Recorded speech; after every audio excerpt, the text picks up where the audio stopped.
Hello friends, good morning and welcome back to my channel Millie Cook House Blog. আজকে আমি একটা দুর্দান্ত recipe তোমাদের সাথে শেয়ার করছি। আমার আজকের রেসিপি একদম ঘরোয়া পদ্ধতিতে টমেটো সস। এই টমেটো সস কিন্তু দোকানে যে টমেটো সস পাওয়া যায় সে তার থেকে অনেকটাই টেস্ট হয়, আর ঘরে তৈরি আর দোকানের টমেটো সসে তো পেস্টিসাইড দেওয়া থাকে, তো ওইসব তো সবসময় খাওয়া ভালো না। তো ঘরে যদি এইভাবে টমেটো সস তৈরি করে নাও তাহলে ফ্রিজে রেখে অনেকদিন খেতে পারবে। এখানে 1 কেজি টমেটো আছে, ভালো করে পরিষ্কার করে ধুয়ে নিতে হবে। এবার টুকরো করে কেটে নেব এভাবে।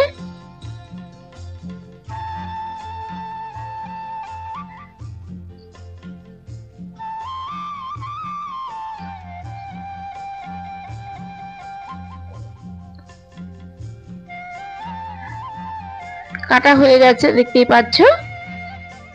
এবার সেদ্ধ করে নেব প্রেসার কুকারে দিয়ে, তাছাড়া তোমরা কড়াতেও করতে পারো। আমি তাড়াতাড়ির জন্য প্রেসার কুকারে দিয়ে দিচ্ছি। দিয়ে দিলাম একটা পেঁয়াজ টুকরো করে। এবার দিলাম 20-25টার মতো রসুনের কোয়া। এবার দিলাম আদা, এখানে 2 ইঞ্চির মতো আদা আছে। আর দিলাম শুকনো লঙ্কা। এবার দিলাম কিছুটা লবণ দিয়ে আর অল্প পরিমাণে জল দিয়ে সেদ্ধ করে নেব।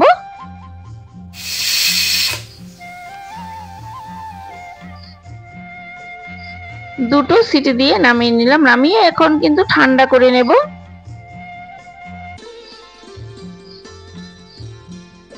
ভালো করে ঠান্ডা করে নিতে হবে। আমি একটা বড় গামলায় ঢেলে নিয়েছি, ঢেলে ফ্যানের নিচে দিয়ে দিয়েছি।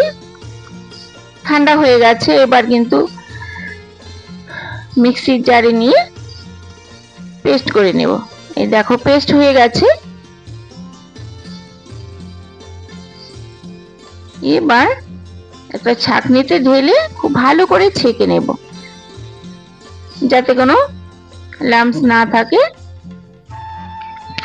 এই টমেটো সস কিন্তু বানানো খুবই সহজ।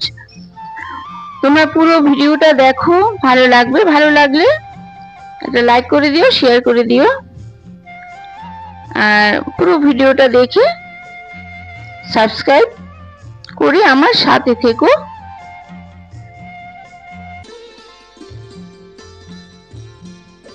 ভালো করে ছেঁকে নিয়েছি।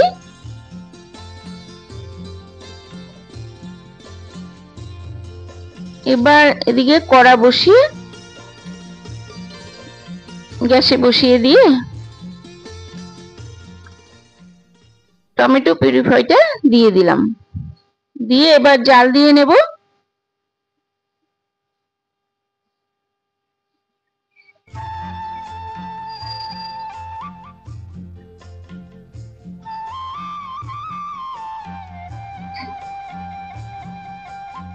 আর এভাবে কিন্তু নাড়তে থাকবো। এই দেখো ফুটছে। এবার দিয়ে দিলাম কালারের জন্য কাশ্মীরি লঙ্কার গুঁড়ো। দিয়ে দিচ্ছি 1/2 টিস্পুন। ব্ল্যাক পেপার দিলাম ছোট বাটিতে 1 বাটি চিনি আর কিছুটা নুন।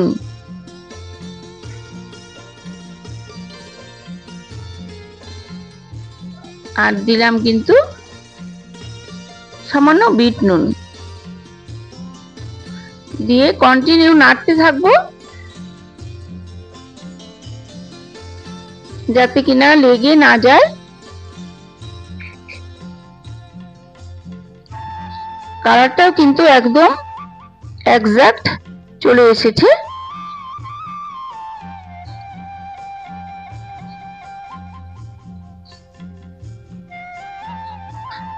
দশ থেকে 12 মিনিট কিন্তু ভালো করে ফুটিয়ে নিতে হবে। এবার দিয়ে দিচ্ছি, দেখতে পাচ্ছ, ভিনিগার। আর ভিনিগার দিলে অনেক দিন সংরক্ষণ করে রাখতে পারবে, আর ফ্রিজে রেখে দেবে, অনেক দিন খেতে পারবে।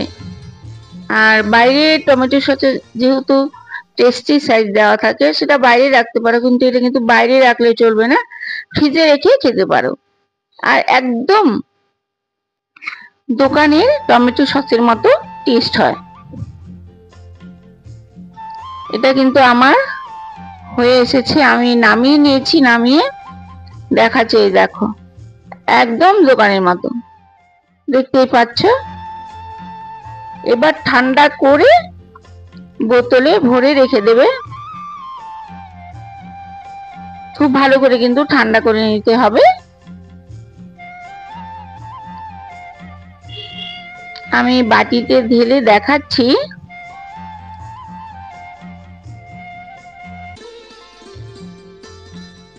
টমেটো সসের যে বোতলগুলো হয় না, সেগুলো বাড়িতে থাকলে সেই বোতলে ভরে ফ্রিজে রেখে দেবে।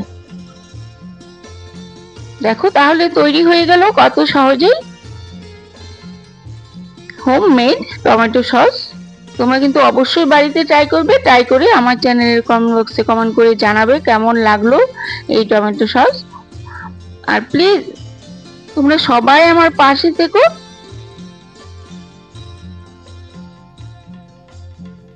আর পুরো ভিডিওটা দেখো, দেখে ভালো লাগলে আবারও বলছি সাবস্ক্রাইব করে আমার সাথে থেকো। আমি একটা বোতলে ভরে নিয়েছি, আর কিছুটা রইলো, পরে আবার ভরে নেব। দেখো তাহলে কত সহজেই তৈরি হয়ে গেল টমেটো সস। তোমরা কিন্তু অবশ্যই বাড়িতে বানাবে, এভাবে বানিয়ে আমার চ্যানেলের কমেন্ট বক্সে কমেন্ট করে জানাবে কেমন লাগলো। তবে আর দেরি কেন, ঝটপট বানিয়ে ফেলো এই টমেটো সস। আর খুব ইজি কিন্তু। তাহলে আজকে এই পর্যন্তই। সবাই খুব ভালো থেকো, সুস্থ থেকো। ধন্যবাদ।